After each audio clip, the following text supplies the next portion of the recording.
भोजपुरी फिल्मों के अभिनेता दिनेश लाल यादव उर्फ निरहुआ उत्तर प्रदेश के आजमगढ़ संसदीय क्षेत्र से एक बार फिर से चुनाव लड़ सकते हैं, क्योंकि वो सीट अखिलेश यादव ने पहले जीती थी। दिनेश लाल यादव निरहुआ को हराया था और उसके बाद अब उन्होंने अपनी संसदीय क्षेत्र को छोड़ दिया है, लोकसभा की सदस्यता से इस्तीफा दे दिया है, इसलिए वहां पर उपचुनाव होने हैं।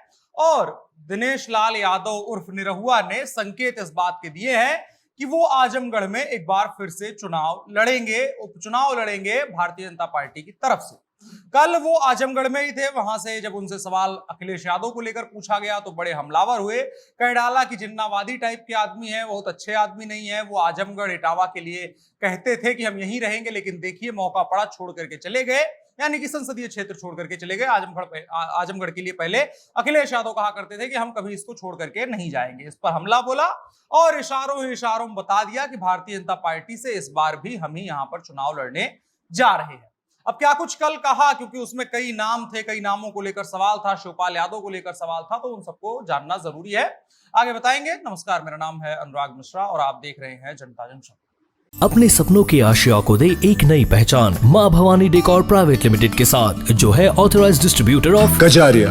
देश की मिट्टी से बनी टाइल से देश को बनाते हैं। और जहां मिलती है सभी प्रकार के Indian and imported granite, marble, sanitary एवं कोटा स्टोन का अनोखा एवं आकर्षक संग्रह। माँ भवानी डेकोर प्राइवेट लिमिटेड मतलब a complete floor solutions. New 0 mile Dadar road, Muzaffarpur. Call 9934753111। तो कल भोजपुरी एक्टर और पॉलिटिशियन भी हैं दिनेश लाल यादव निरहुआ, उनसे कई सवाल पूछे गए। एक सवाल के जवाब में उन्होंने कहा, मैंने साल 2019 के चुनाव के समय ही कहा था कि अखिलेश सिर्फ कहते हैं कि आजमगढ़ और इटावा मेरा घर है, लेकिन अपने निजी स्वार्थों के लिए कभी भी वो आजमगढ़ को छोड़ सकते हैं। और आज देखिए ठीक वैसा ही हुआ है, वो अपने निजी स्वार्थ के लिए आजमगढ़ को छोड़ करके चले गए।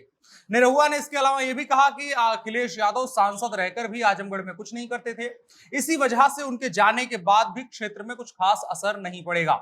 उन्होंने साथ ही एक और गंभीर आरोप लगाया जो विधानसभा चुनावों के दौरान लगता है और अक्सर अखिलेश यादव पर बीते कुछ वर्षों में लगता रहता है, जिन्ना की विचारधारा पर चलने वाली पार्टी के मुखिया है वो। दिनेश लाल यादव ने कहा कि देश का बंटवारा करने वाले जिन्ना की विचारधारा पर चलने वाले अखिलेश यादव अपनी पार्टी, अपने घर परिवार के लिए कुछ नहीं करने वाले हैं। मतलब कि आजकल घर परिवार वाला ही मामला लपेट लिया, जो घर में उनकी कलह चल रही है, और पार्टी के लिए भी मान रहे हैं दिनेश लाल यादव निरहुआ कि अपने लिए अखिलेश यादव कर रहे हैं, पार्टी के लिए और पार्टी के लोगों के लिए कुछ नहीं कर रहे हैं।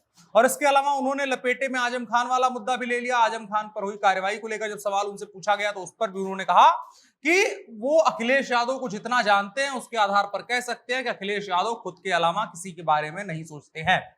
निरहुआ के नाम से मशहूर हैं दिनेश लाल यादव। इस बार फिर से माना जा रहा है कि आजमगढ़ संसदीय क्षेत्र से भारतीय जनता पार्टी की तरफ से उपचुनाव में मैदान में उतरेंगे और अब की बार उनका रास्ता आसान माना जा रहा है, क्योंकि पिछली बार अखिलेश यादव से थे, इस वजह से टक्कर ज्यादा मजबूत थी। अब की बार कोई कमजोर टक्कर होगी और जिसकी वजह से माना जा रहा है कि इस बार दिनेश लाल यादव उर्फ निरहुआ चुनाव जीत सकते हैं। इसके अलावा शिवपाल यादव को और मुलायम सिंह की बातों को सब पर सवाल पूछे गए तो उन्होंने कहा कि अखिलेश यादव एक बार पिता मुलायम और चाचा शिवपाल की वजह से मुख्यमंत्री बन गए थे, मगर उनके दिमाग में अब भी वही पद कायम है, वो उसी तेवर में रहते हैं। भोजपुरी एक्टर दिनेश लाल यादव उर्फ निरहुआ लगातार अखिलेश यादव पर हमलावर थे और उन्होंने यही कहा कि जब वो अखिलेश यादव के खिलाफ चुनाव लड़ चुके हैं तो अब कोई भी चुनाव लड़ लेंगे। मतलब कि निरहुआ भी मान रहे हैं कि अखिलेश यादव उनके लिए बड़ी चुनौती थी और अब रास्ते से हट गए हैं तो उनके लिए रास्ता भी आसान रहने वाला है। बहरहाल उन्होंने इस चीज को कह दिया कि पार्टी अगर हमको कहेगी तभी लड़ेंगे, अपनी तरफ से कोई पेशकश नहीं दी है, लेकिन यह माना जा रहा है कि भारतीय जनता पार्टी ने इसीलिए उनको वहां पर भेजना और मीडिया के साथ इंटरेक्ट करने की बात कही है, ताकि माहौल बन सके आने वाले चुनाव के लिए। देखने वाली बात होगी समाजवादी पार्टी के खिलाफ क्या प्लान करती है, किसको उतारती है, और साथ ही साथ ये जो आरोप लगाए हैं इस पर समाजवादी पार्टी कैसे जवाब देती है, कैसे रिटेलिएट करती है, ये देखने वाली बात होगी।